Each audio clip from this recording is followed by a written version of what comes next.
milliers de vies sont sauvées chaque année. Faites de votre IFI un don en faveur de la vie. MDA France, 40 rue de Liège, Paris. MDA-France.org. MDA-France.org.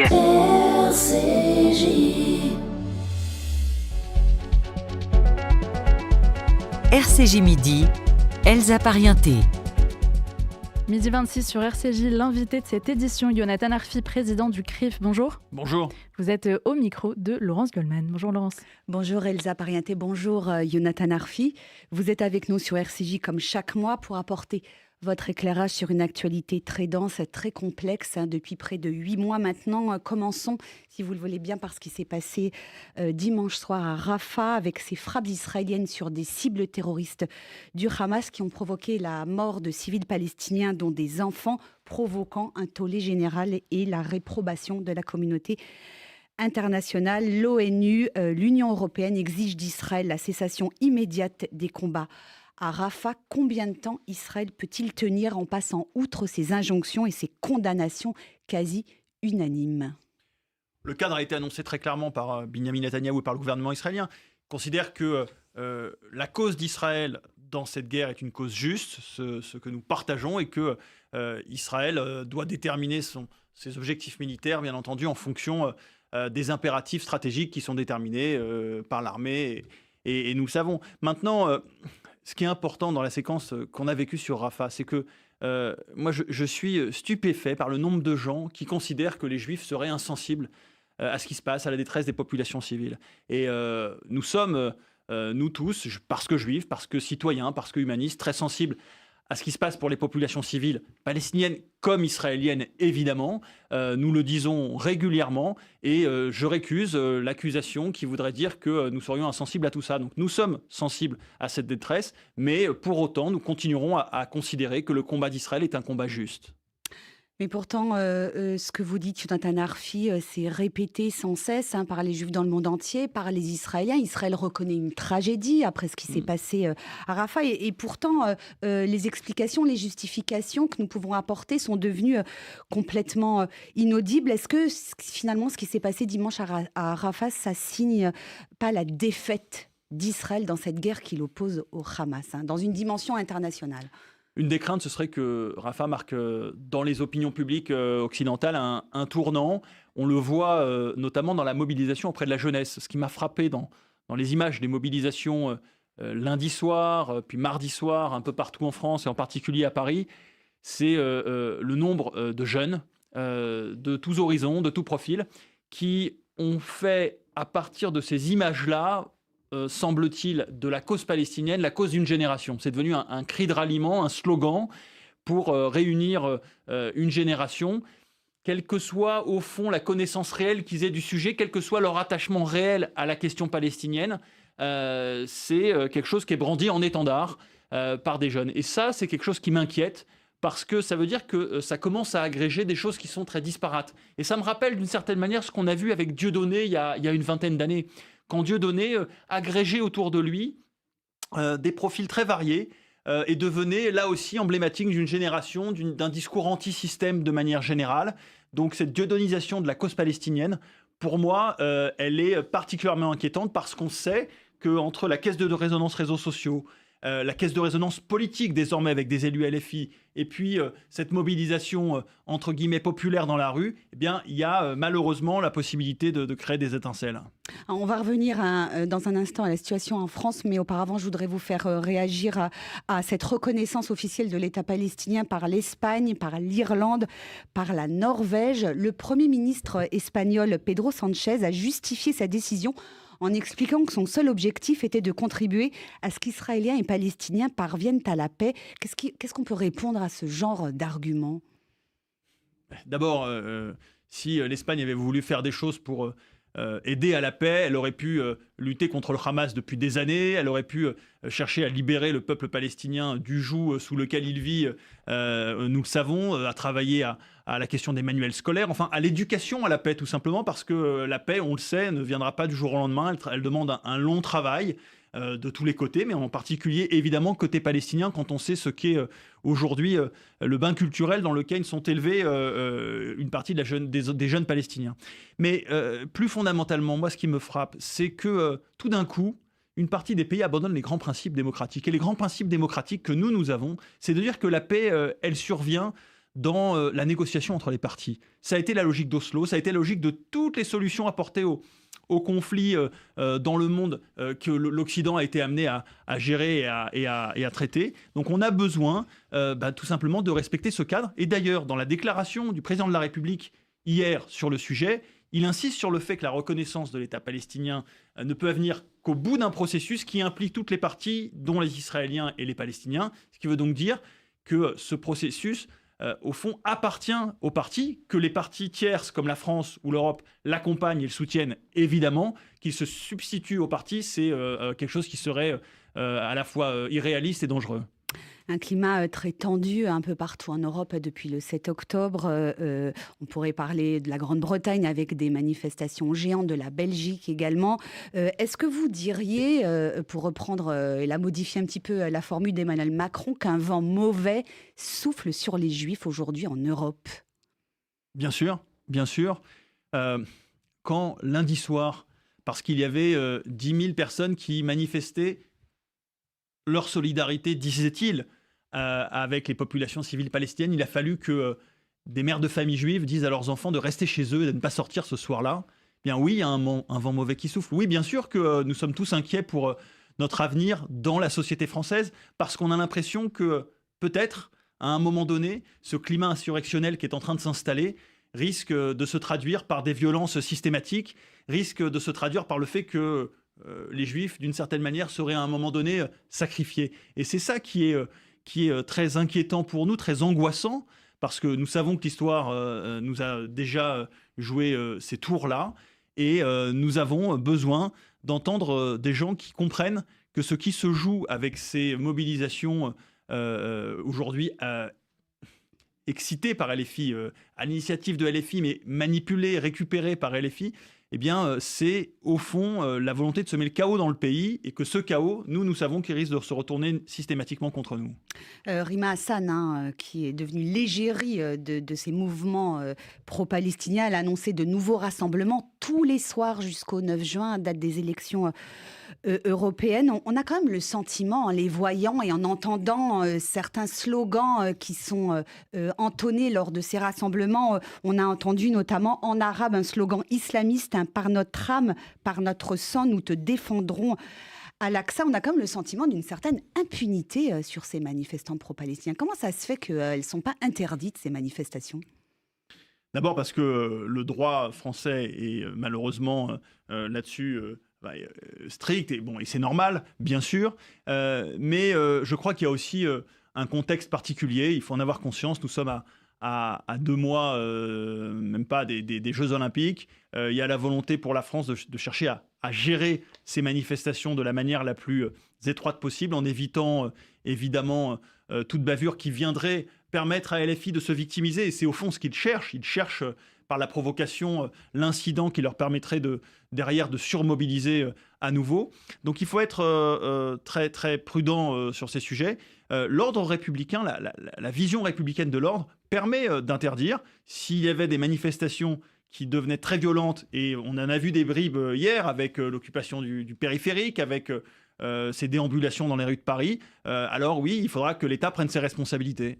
Qu'est-ce que vous avez pensé de cette séquence où on voit des députés de la France insoumise danser hier soir ? Mais ça montre toute l'infamie de leur stratégie. L'infamie de leur stratégie, c'est qu'au fond, ils n'ont pas d'intérêt réel pour la détresse des populations palestiniennes. C'est ce qu'ils disent, mais leurs gestes disent tout autre chose. Leurs gestes, effectivement, en les voyant danser à ce moment-là, c'est tout simplement la récupération, l'instrumentalisation de l'émotion qu'il peut y avoir dans une partie de la jeunesse française au profit d'un objectif politique pour eux que sont ces élections européennes. Et d'ailleurs, il faut monter la pression jusqu'au 9 juin. Et vous verrez qu'après le 9 juin, quand ils n'auront plus d'intérêt électoral immédiat, les mobilisations changeront de nature. Ça n'est pas par hasard, parce qu'effectivement, pour eux, tout est politique. Et la question palestinienne est un instrument comme un autre, un outil comme un autre.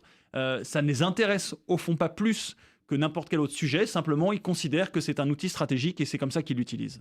C'est une stratégie trotskiste de la part de Jean-Luc Mélenchon, semer la pagaille jusqu'au cœur de l'Assemblée nationale hier avec ce drapeau palestinien qui a été brandi par un député. C'est une stratégie de conflictualisation qui vise à effectivement... Déstabiliser la République, on pourrait aller jusque-là ? C'est leur objectif. C'est leur objectif très certainement parce qu'ils savent qu'entre ces mobilisations de rue massives, avec les risques qu'elles emportent, le risque d'incidents, de dérapage, de bavures, avec effectivement de l'autre côté les réseaux sociaux qui leur offrent une caisse de résonance extrêmement puissante, il faut s'en rendre compte notamment sur les plus jeunes générations, leur présence massive à l'Assemblée nationale, ils ont beaucoup de cartes en main pour pouvoir peser sur le débat public dans notre pays. Et il faut voir la manière dont, dorénavant, c'est eux qui fixent le tempo des derniers jours. C'est ce que j'allais vous dire, ils ont imposé dans le débat public leur sujet qui est le conflit entre Israël et... Ils ont choisi de faire du conflit le sujet unique de leur campagne pour les européennes. Je pense que c'est un pari perdant.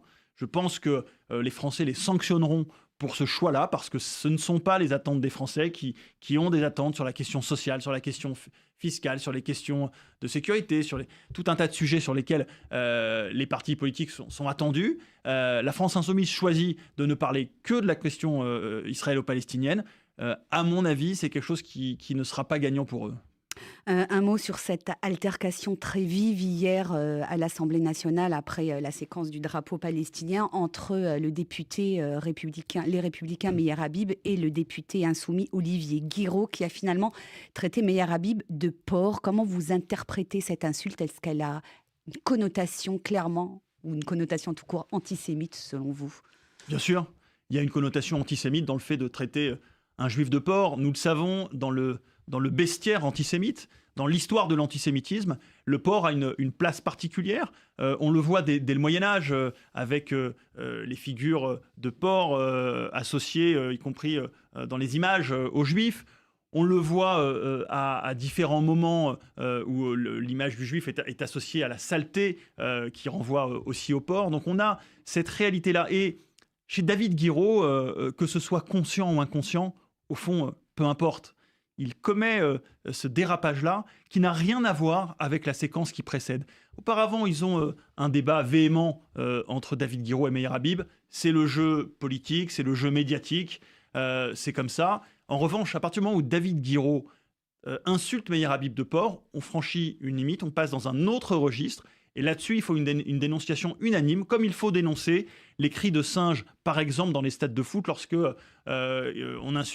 certains insultent des joueurs de couleur. Donc voilà un peu la réalité de l'antisémitisme diffus aujourd'hui.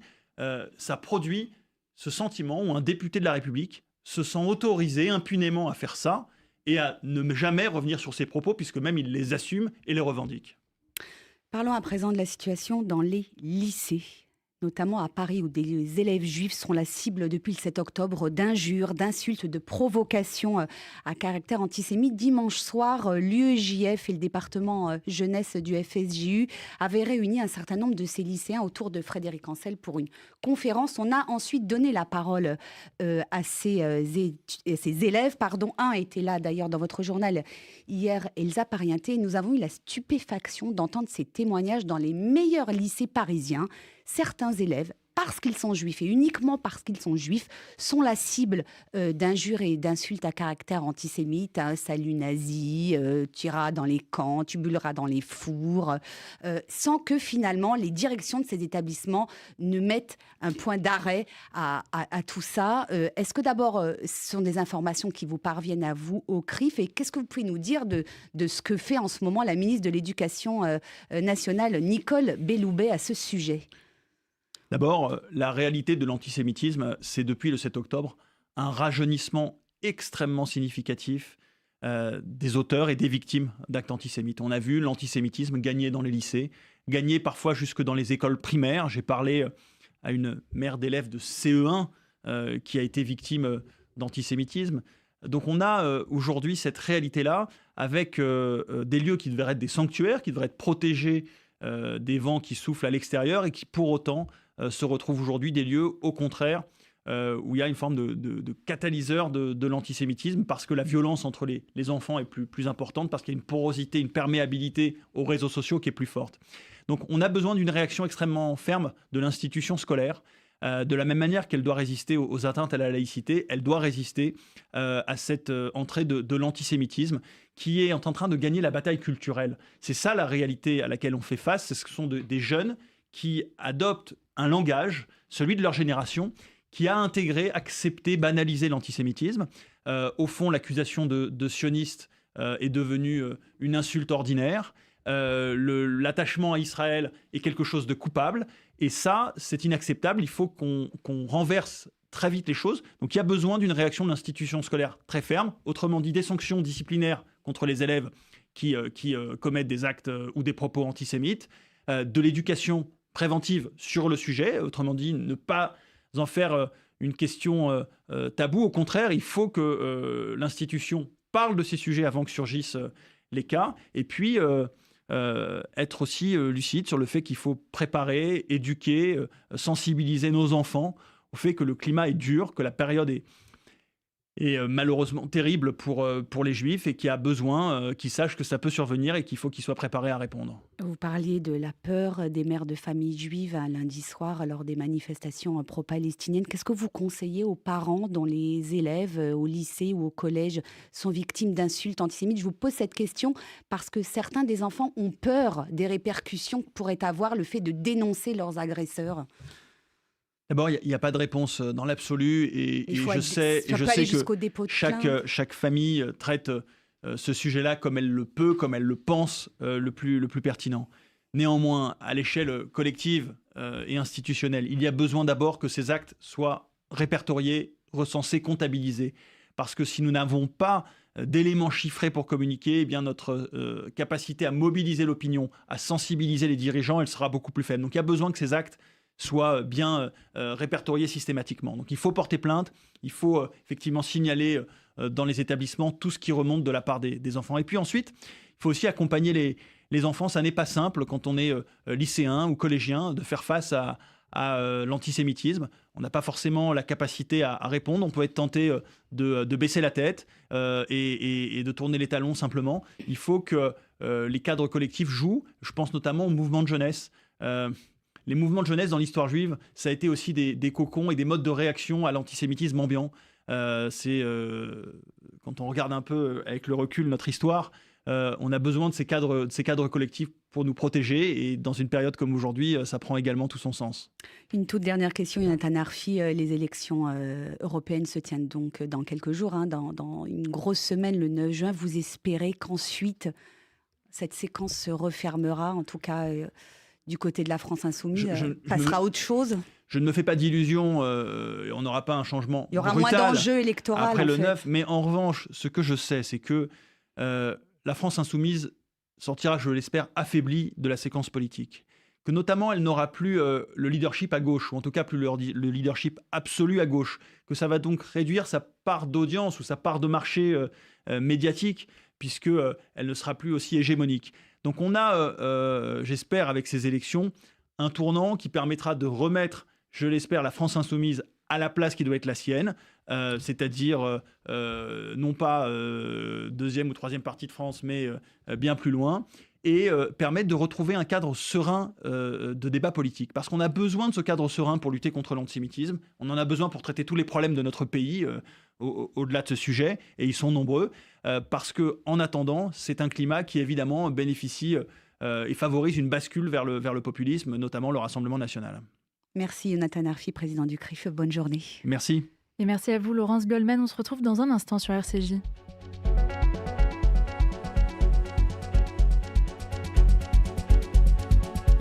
RCJ Midi, Elsa Parienté.